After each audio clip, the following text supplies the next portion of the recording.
j'ai une petite présentation tout de même de CERMA. Alors, on est une société d'expertise et de conseil en électronique sur différents sujets comme la fiabilité des technologies, la microélectronique, l'ingénierie des systèmes, l'énergie, j'en oublie un, la sûreté de fonctionnement et la cybersécurité. Voilà. On est basé sur différents sites en France, Toulouse, Bordeaux, Paris et Grenoble. Voilà. Et moi, j'œuvre depuis 12-13 ans en fiabilité et sûreté de fonctionnement des systèmes électroniques. Alors, PC2A nous a demandé, dans le cadre de la fiabilité des assemblages, de focaliser sur la fiabilité des composants électroniques. Alors, vaste sujet, hein.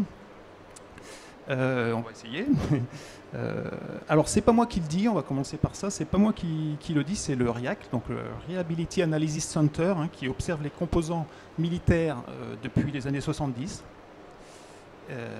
Et, bonne nouvelle, la fiabilité des composants électroniques s'améliore d'année en année. Voilà. Je pourrais m'arrêter là, voilà. Je sens que vous seriez un petit peu frustré. Donc on va aller un petit peu plus loin, et puis ce serait oublier un peu la loi de Moore, la loi du marché et tout ce qui fait que ça ne va pas si bien que ça, hein.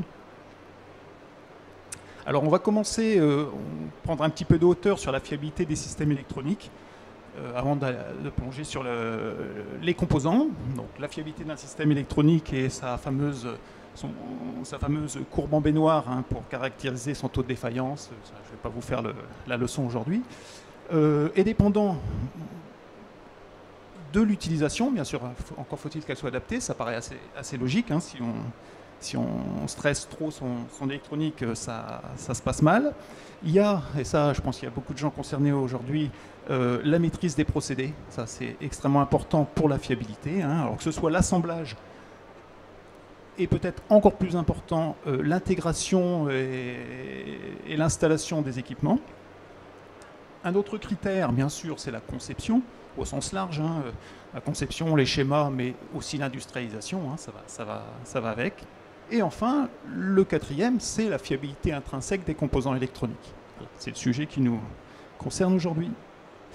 Alors on fait la même chose sur les composants, hein. Les petits composants électroniques ont aussi leur courbe en baignoire, hein, il n'y a pas de raison. C'est dépendant de différents facteurs, notamment de la qualité des matériaux et des technologies de base du composant électronique, hein, et de leur maturité. C'est dépendant de la qualité de conception, du design et de la maturité des assemblages, des technologies, hein. Ça, la loi de Moore, tout ça, ça joue beaucoup, hein, sur ça, hein, ça se miniaturise et on en reparlera. Ensuite, la maîtrise de la fabrication. Les fabricants de composants électroniques ont aussi leurs problèmes, et donc c'est totalement dépendant. Et enfin, le quatrième facteur, l'utilisation, et on revient à notre système électronique. Alors le fiabiliste, le pauvre fiabiliste que je suis, on est de nature pessimiste, hein. Alors dès qu'on parle fiabilité, très vite, il faut qu'on parle de défaillance, hein. Je suis désolé, hein, donc sans vouloir vous faire peur, mais on va parler un petit peu de mécanismes de défaillance pour introduire un petit peu les choses. Alors j'ai pris quelques exemples, hein. Il y en a beaucoup trop même. Mais, le premier, sur un composant on ne peut plus anodin, une résistance, hein, couche épaisse, la corrosion par le soufre. Ce qui fait des choses pas très rigolotes, hein, avec de la corrosion de la terminaison argent, avec au final des variations de résistance, des circuits ouverts. Ceux qui ont souffert de ça s'en souviennent longtemps. Et pas uniquement les gens qui travaillent dans des environnements très sévères. Il peut par exemple y avoir beaucoup de soufre dans des mousses, hein, des fois qui calent une électronique, vous savez, c'est rempli de soufre ça, donc ça détruit les résistances. Alors bon, c'est connu, hein, pas de souci, hein, il y a des technos sulfure résistants, hein, c'est une techno qui fait que la résistance est un peu plus hermétique, on va dire. Puis il y a le coating, hein, Monsieur Douchy, bien sûr, c'est directement. Le deuxième mécanisme, peut-être le plus connu, qui n'a pas eu son crack kappa un jour, ça je ne sais pas, mais les fissures de condensateurs céramiques, bien sûr, le joli crack au niveau de la brasure, vous avez une jolie microsection liée à des contraintes mécaniques, la céramique c'est fragile et ça casse. Alors aujourd'hui, bon, il y a des composants à terminaison flex qui permettent d'augmenter un petit peu la robustesse des composants, ça repousse un petit peu les limites, mais elles restent tout de même fragiles. Et puis il y a les règles Indus que vous êtes censé connaître, de bien poser les kappas, de bien pour limiter les problèmes. Un troisième mécanisme, ou plutôt une famille de mécanismes, tout ce qui est dégradation des semi-conducteurs. Alors ça c'est connu depuis les années connu et bien caractérisé depuis les années 90. Là vous avez un exemple d'électromigration qui est un arrachement d'atomes de métal par les flux de courant et la température. C'est de la microélectronique. Il y a plein d'autres phénomènes sur les MOS, sur les oxydes de gris, etc. Alors, on est à peu près d'accord, en tout cas sur les anciennes technos, pour dire que ces mécanismes apparaissent, oui, mais après au moins une bonne dizaine d'années, d'où le fameux lambda constant et le pseudo-fantasme de l'électronique qui ne vieillit pas. C'est pas vrai. Un quatrième, pour faire un petit peu le tour et prendre un mécanisme de défaillance sur les boîtiers, la délamination et le popcorning, c'est assez parlant. Ça c'est de la reprise d'humidité avant le passage en four à refusion. C'est humide, on passe en phase vapeur et ça fait popcorning. Et au passage, ça détruit tout ce qui est interconnexion et bonding. Voilà. Alors il y a les règles, les bonnes vieilles règles de Moisture Sensitive Level que les assembleurs connaissent, bien sûr. Ça rejoint un petit peu ce qu'a dit M. Douchy sur les PCB. Voilà, alors il y a de nouveaux risques. Ça c'était un apéro. Un premier, là, il y a de plus en plus, je pense que ça ne vous a pas échappé, il y a de plus en plus de condensateurs céramiques sur les cartes, on ne voit plus que ça. On a quand même, en 10-15 ans, multiplié par 3 ou par 4 la quantité des condensateurs céramiques, avec les pénuries qui vont avec en plus. Et dans le même temps, elles ont drastiquement réduit en taille, ce qui est même assez rigolo de penser que au final, on a la même quantité de céramique. C'est drôle, mais ça fait rire que moi. Alors, petit exemple d'un condensateur céramique que les anciens concepteurs d'il y a encore 15 ans n'auraient jamais pu imaginer, une 100 micros en 12-10. Waouh, un truc de fou. Là, vous voyez une jolie coupe. Alors, les fabricants travaillent sur tous les paramètres pour augmenter la densité au maximum. La quantité de couches, c'est un condensateur céramique multicouche, je ne vous fais pas la techno. Ils augmentent les diélectriques par rapport aux céramiques. Ils prennent le maximum de place. Ils poussent sur les bords. Et puis bien sûr, ils réduisent l'épaisseur de diélectrique. On joue sur tous les tableaux. Et du coup, on se retrouve avec des condensateurs qui n'ont quasiment plus de céramique autour. Là, on est sur du 100 micros. C'est encore acceptable. Aujourd'hui, ça descend encore bien plus bas. Heureusement qu'il y a le coating pour faire encore une petite épaisseur au-dessus, bien sûr. Au bout d'un moment, on aura plus de coating que de céramique. Enfin, c'est pas grave. Et puis, c'est pas tout. Il y a les effets de bord, on va dire, mais il y a également, peut-être plus grave encore, c'est le diélectrique.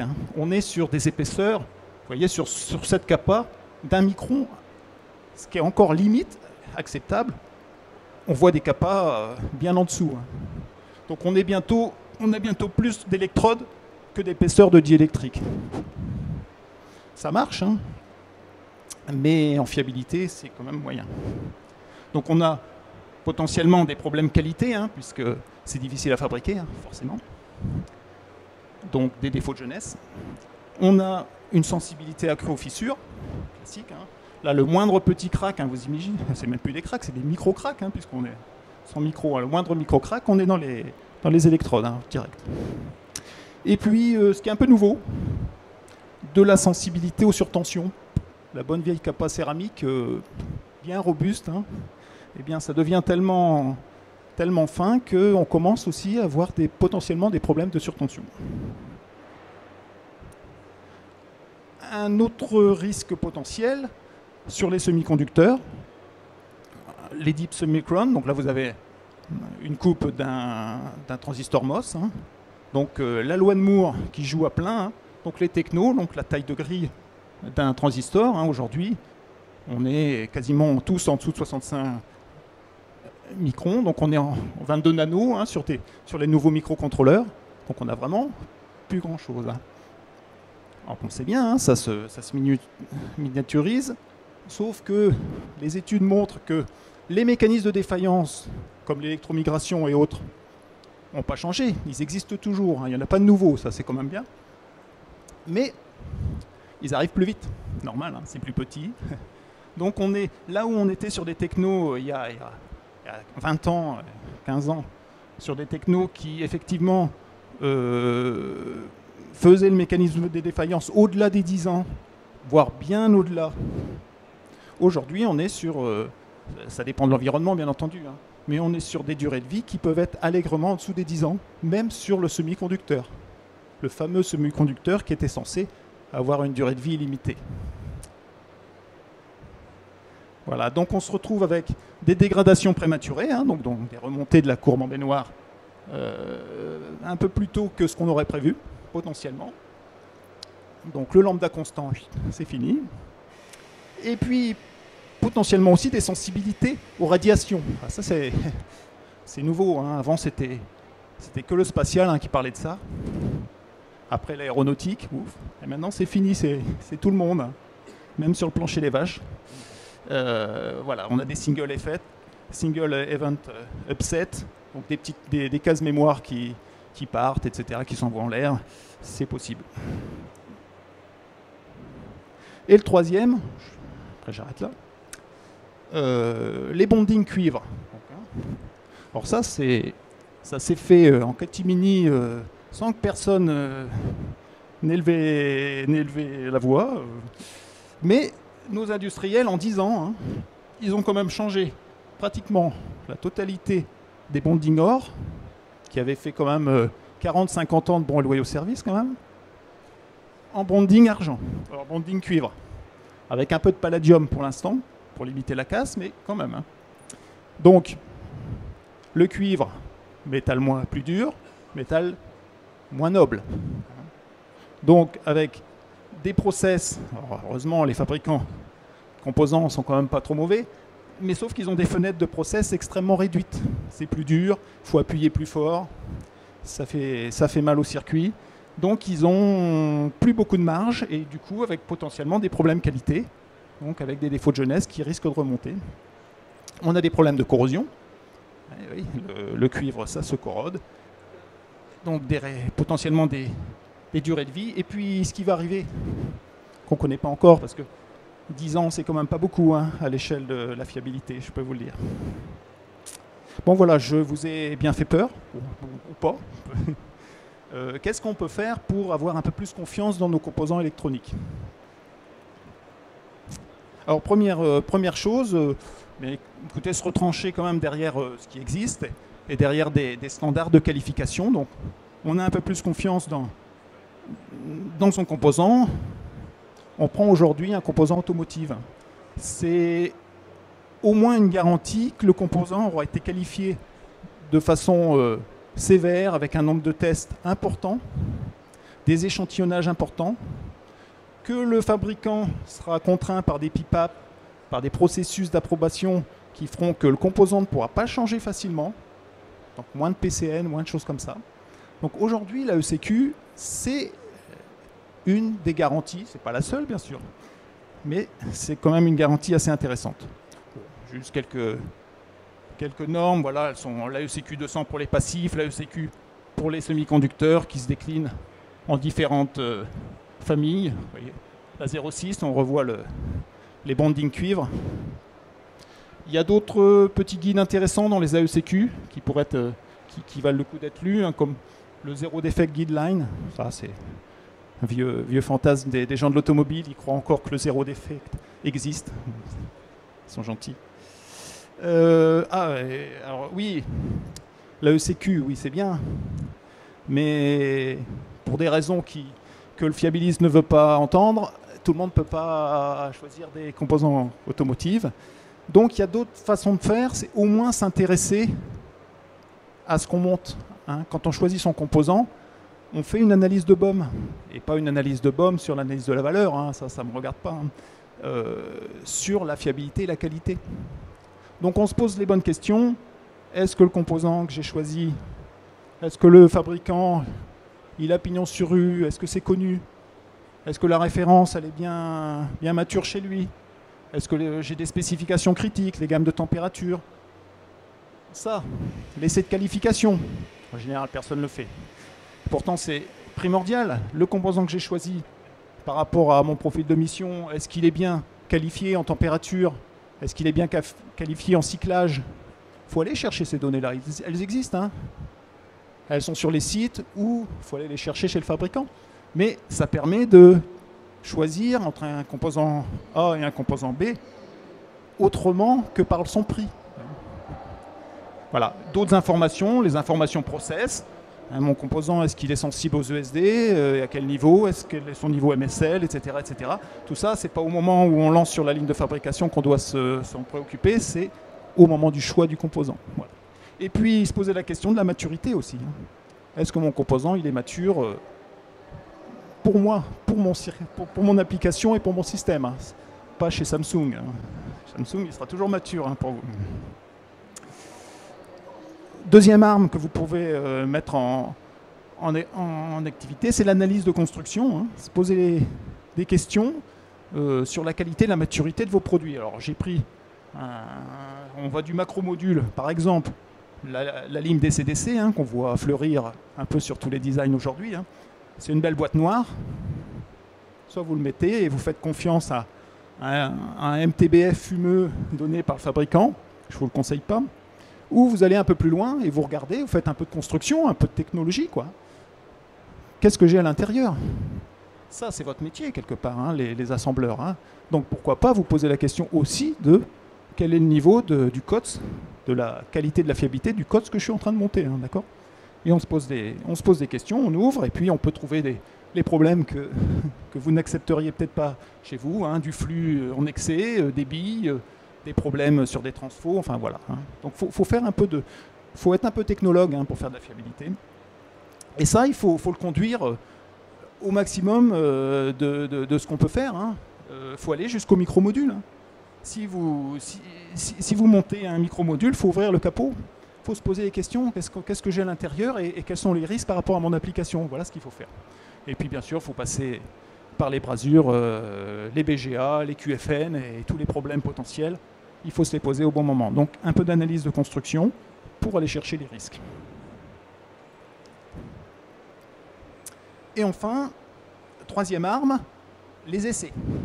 La fiabilité passe également par des essais de fiabilité. Alors sur le composant, le scope doit être un peu réduit par rapport aux essais de fiabilité sur carte et système. Hein. Il faut faire des essais ciblés. Alors il y en a différents types, je vous en propose deux. Les tests aggravés, première famille d'essais. Alors pour faire cet essai, quand on se lance sur ça, il faut connaître parfaitement son mécanisme de défaillance. Il faut savoir ce qu'on cherche.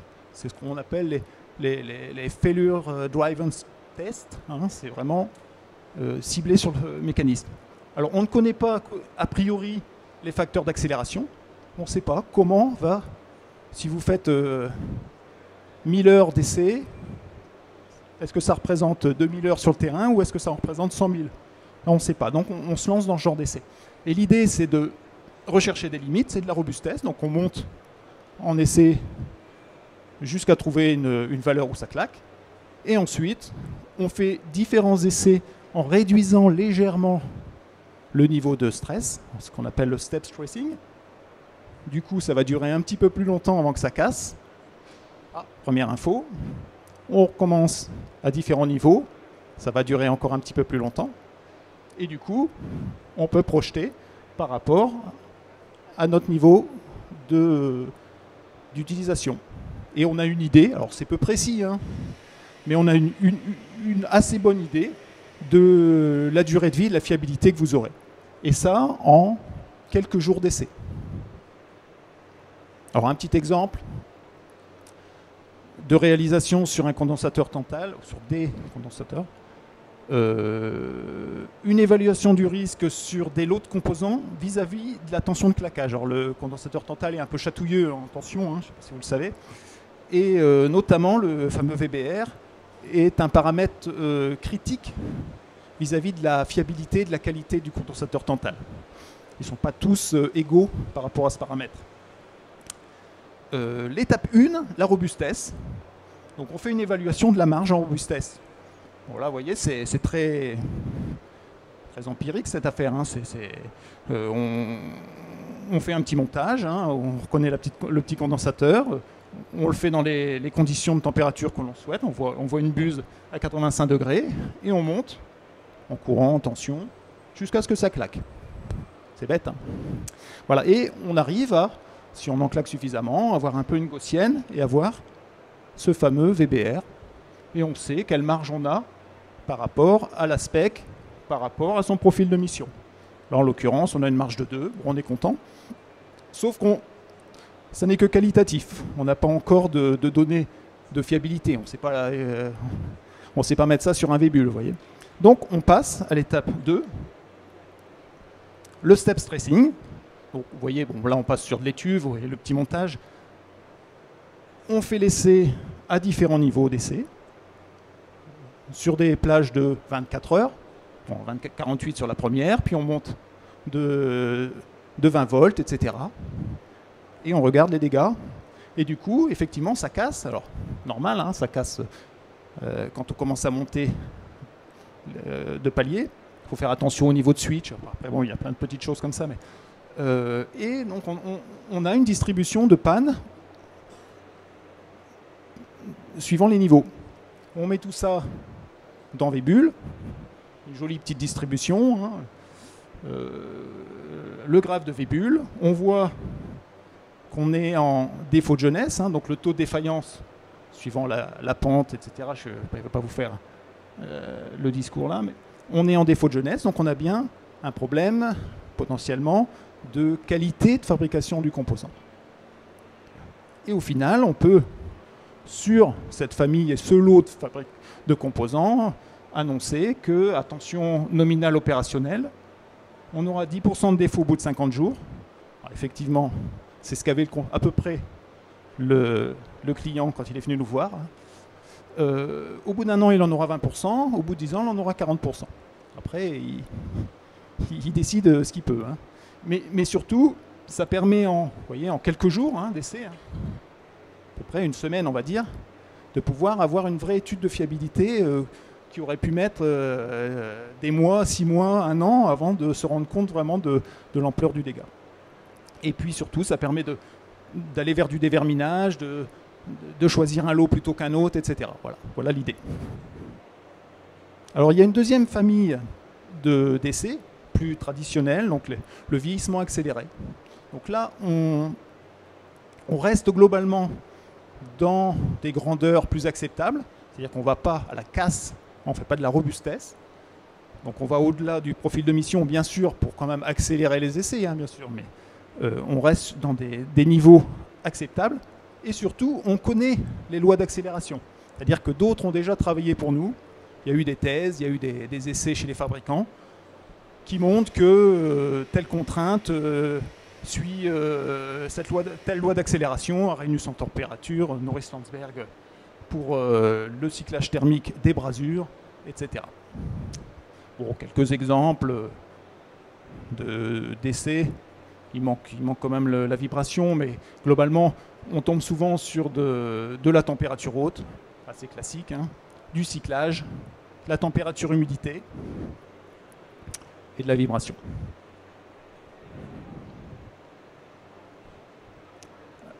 Alors un exemple aussi sur ce type d'essai, sur une recherche de durée de vie de micro-BGA. Donc on voit notre petit fiabiliste qui se pose la question sur son micromodule. Donc il a fait un petit peu d'analyse de risque au départ. Il s'est dit, oula, on est quand même sur du micro BGA, on a 200 microns de bis, et commence à être un peu léger par rapport à mon environnement et au stress que je vais avoir. On veut savoir si ça va tenir. Donc on lance un essai, pour le coup, assez classique. Bon, voilà le profil, on n'a rien inventé. Du moins 30 plus 85 avec un peu d'auto-échauffement. Le facteur d'accélération est connu. On prend les équations qu'on trouve un peu partout. Et on connaît avant l'essai qu'on aura, pour un cycle thermique, un équivalent de 39 cycles sur le terrain. On connaît notre facteur d'accélération a priori. Et là, la décision a été de faire un test jusqu'à défaillance. On se doutait bien que ça n'allait pas durer des années. Voilà. Donc, effectivement, on tombe sur des cracks. Ça finit comme ça, un BGA. Joli crack là-haut. On met les défaillances dans un graphe de Vébule. On voit effectivement qu'aux alentours d'un millier de cycles, ça finit par casser assez vite. Voilà, on est sur des pentes très élevées. Donc pour les puristes, on est sur des bêtas de Vébule de 11, ce qui est assez rapide. Donc quand ça commence à casser des BGA, le reste va suivre. D'accord, c'est pas isolé. Et puis 3 ans après, vous allez en avoir un autre. Non, quand ça casse, ça casse. Voilà, donc on a ça. Et puis au final, on peut retransférer dans un graphe. Et donc la remontée de la courbe en baignoire, là c'est mis en ppm, mais peu importe, ça dépend des objectifs du client, et annoncer pour cet essai que le client aura 2500 ppm de défaillance au bout de 25 000 cycles, en sachant qu'on en a fait à peu près 650 fois 39 le facteur d'accélération. Voilà. Après, est-ce que ça lui va, est-ce que ça lui va pas, 25 000 cycles par jour, ça fait à peu près 3 ans, c'est pas énorme. Voilà, alors après, bien sûr, je ne rentre pas dans les détails, mais il faut bien sûr mettre des niveaux de confiance, il y a des marges statistiques, des choses comme ça, mais globalement, ça vous donne des informations assez intéressantes sur les durées de vie. Voilà, en conclusion, pour s'assurer de la fiabilité des composants électroniques, ma foi, il faut, dès le choix de son composant, prendre en compte la qualification de son composant, AECQ, automotive si vous pouvez, ou au moins faire des analyses de BOM et vous poser les bonnes questions. Est-ce que mon composant, rien qu'en le choisissant sur le papier, est-ce que j'ai déjà confiance? Deuxième chose, un peu d'analyse de technologie, soyons un peu technologues, pour savoir, soyons curieux, qu'est-ce qu'il y a sous la résine, qu'est-ce qu'il y a sous le capot, et est-ce que c'est en phase avec mon process, avec mon application.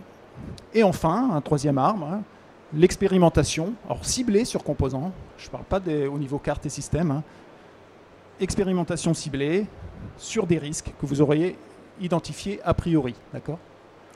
Voilà, vieillissement accéléré. Après, ça peut conduire à un peu de déverminage, des choses comme ça. Pour au final avoir une bonne idée et réduire au maximum les défaillances de jeunesse, mais surtout avoir une bonne idée de son taux de défaillance sur votre durée de vie utile et être à peu près certain que la remontée de la courbe en baignoire, les défaillances d'usure arriveront au-delà de la durée de vie souhaitée de votre produit.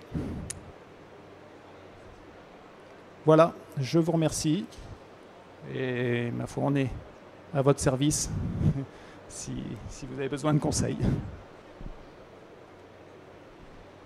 Et si vous avez des questions, je peux encore rester un peu.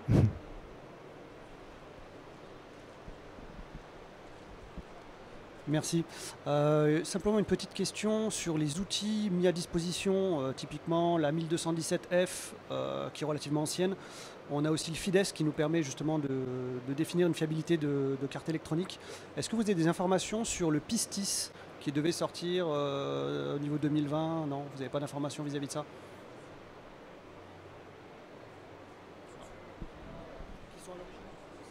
Non, non, non, pas de nouvelles. Aujourd'hui, ce qui fait court, c'est quand même FIDES. Si vous voulez évaluer la fiabilité prédictive de vos électroniques, c'est vrai. Hein, ouais.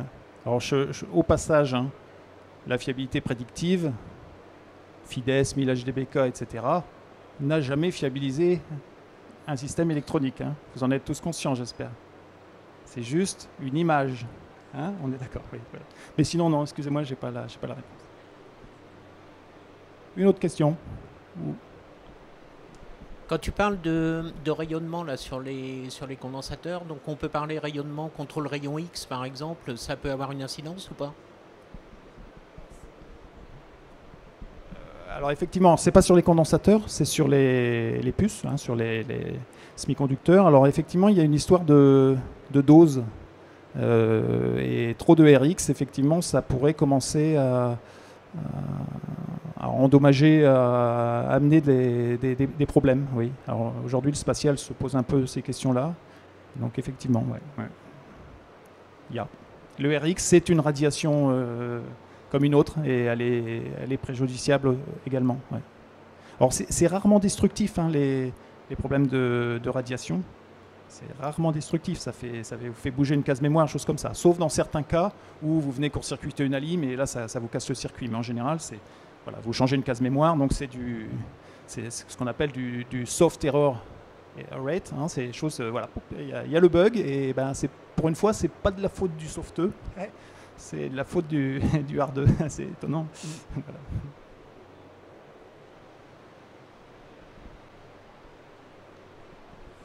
Merci pour votre présentation.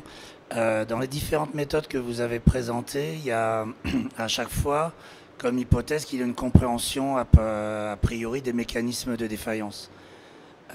Comment on peut faire quand le mécanisme des défaillances par rapport à une technologie n'est pas bien documenté, quand il n'y a pas d'antériorité? Et ma question est-ce qu'on peut donc faire de la fiabilité sur une technologie en décorrélant les mécanismes de défaillance? Non. Au niveau composant, non. Ça ne le fait pas. Au niveau carte, oui. Tout le monde s'amuse à ça. Dès qu'on fait de la qualif de carte, c'est ce qu'on fait. Hein, on fait nos essais par rapport au stress que l'on a sur le terrain, que l'on redoute. Et on essaie d'aller le plus loin possible et on voit ce qui se passe. D'accord, ça, c'est ce qu'on fait. Au niveau composant, déjà, il faut connaître les stress réels qu'on aura sur le composant et le test, il va durer combien de temps? Enfin, vous pouvez partir sur un an d'essai. Enfin, ça se fait pas. Les gens de la fabrication, enfin, les gens du composant, on va dire, hein, connaissent leur mécanisme. Ouais. Ouais, voilà. Enfin. Parce que sinon, après, vous prenez quoi comme loi? Vous prenez quoi comme facteur d'accélération? Ouais, il n'y a pas. À moins de faire une étude au CEA ou choses comme ça. Ouais, mais sinon, pour l'industriel lambda, c'est juste pas possible. Non, c'est vrai, il y a des technologies qui ne sont pas documentées, mais enfin, là, il ne faut pas les prendre. Voilà. faut attendre que les gens les fassent. Voilà.